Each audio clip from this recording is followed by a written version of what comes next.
Ladies and gentlemen, welcome back to another video on the channel. Today we're going to be going over how to defeat the Forlorn Hound. You can find this obviously on the Forlorn Hound Evergaol, which is going to be in the southeast corner of Limgrave West before the Sacrificial Bridge, or the Bridge of Sacrifice. Obviously, just like the one we did yesterday, you're going to activate this by examining. This is an optional boss, obviously, and it is going to take you into the fight. This fight is much easier than the fight with the Crucible Knight. Quickly going over the setup with you guys, we are going to be using the bow, just standard arrows, regular samurai outfit. We have no talisman right now. 5 crimson flasks and 1 cerulean flask. I always call it a task in every video. Anyways, we run forward and we'll go ahead and activate him. You can actually pop him off really easily with a overcharged shot at the beginning. And as soon as I say that, I miss. One of the key strategies for this fight is actually going to be to look for sparks. You'll see what I mean, like right there. Anytime he does a attack that causes sparks to fly up, it's a really punishable move. You'll see like he drags his hand across the ground. We'll try and bait that move out right here. He drags his hand across the ground, and then that should be a really easy one. Really, really punishable. You want to make sure that you have at least a little bit of distance, so you want to be quick about it on the pole. If you don't have the appropriate distance, then he can actually hit you with that follow-up move. And if you're not quick on the pole, then he can actually either jump out of the way or hit you with another follow-up move. This one we're going to take damage, yep. One thing that you want to be very aware of in this fight is the fact that he gets incredibly aggressive later on in the fight. The lower his health gets, just he gets absurdly aggressive. At least that's what I've seen. To the point that you're using basically your full stamina bar trying to just roll away from his moves. Right now we're waiting for this attack, and then we're going to use that opportunity to heal instead of doing damage. That is basically going to be your big window of opportunity if you're going with a bow class, specifically a longbow, and if you're using a mighty shot. Obviously, if you're using a short bow, it's going to be a little bit easier. Your windows of opportunity are going to be more frequent. Nope. And then you'll have to watch out, because he does do that fake right there. We just saw it.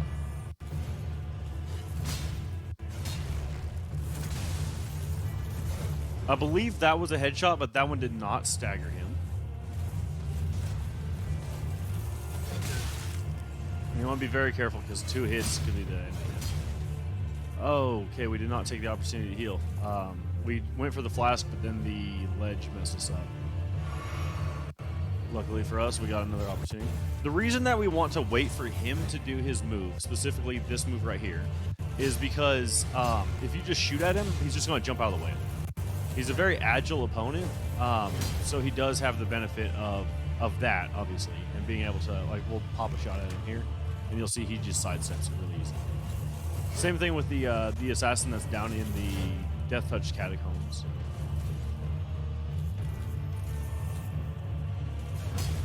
This is not the only punishable move that this guy has, but it is definitely one of the most easily telegraphed.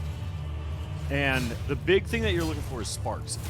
From what I've seen, any move that he has that causes sparks to fly up has a fairly large recovery time.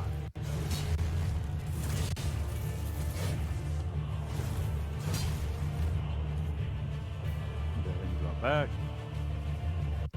The bow in this game is really kind of overpowered, with very few exceptions. So the samurai is definitely, in my opinion, now granted, I mean, obviously I'm not the end-all be-all of this game, but I will say that in my experience, the samurai is the easiest class to start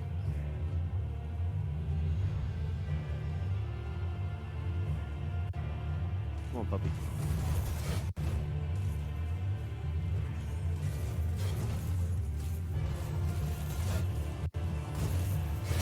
Say we're going to probably take a hit here. Obviously, you can see that he does cause a buildup of bleed damage. Generally speaking, you don't need to worry about this too much because if you're not really going to suffer from the bleed at the beginning of the game. With the amount of damage or the amount of hits that he has to do to actually inflict the bleed is enough to actually just kill you right out. So. This right here is where mistakes are made. You can see that he's very, in my opinion, it seems like he's very aggressive at this stage of the fight. going to take the opportunity to just, we'll chug both just because of how low he is. Pop off an arrow that'll get him to move, and then hopefully aggress us, but if not.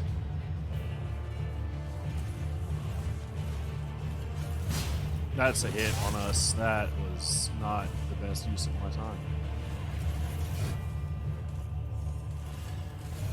Those sparks right there are also punishable, and I'll try and show you guys what that looks like in a second. With that, though, I would actually recommend just punishing it with a regular shot, not the mighty shot. You want to make sure you're like stopping, you're not running the entire time. You're stopping, giving your stamina a chance to recharge, just in case he does close the distance, and you need to take the opportunity to heal.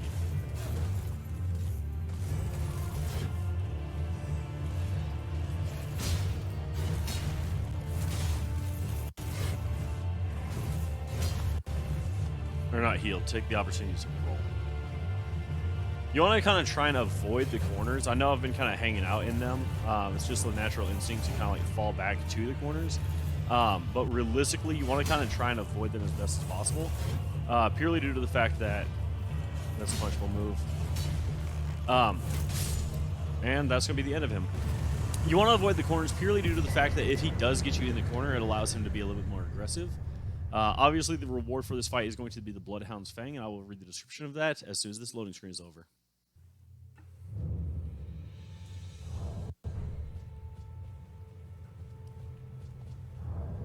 Alright, so going to the inventory, switching over to the weapons, and we will find the Bloodhound's Fang. We're just going to go straight into the middle description.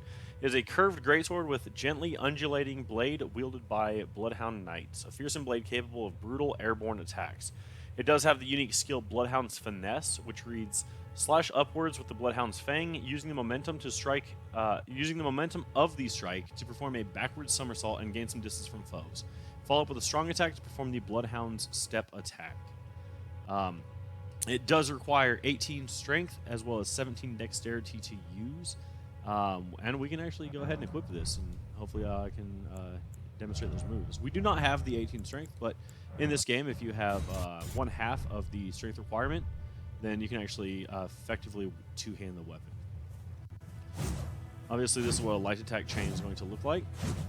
This weapon does cause bleed. Let me show you the stats on it one more time. Causes blood loss buildup 55, and it does not have a critical multiplier on it. Heavy attack chain is going to look like this.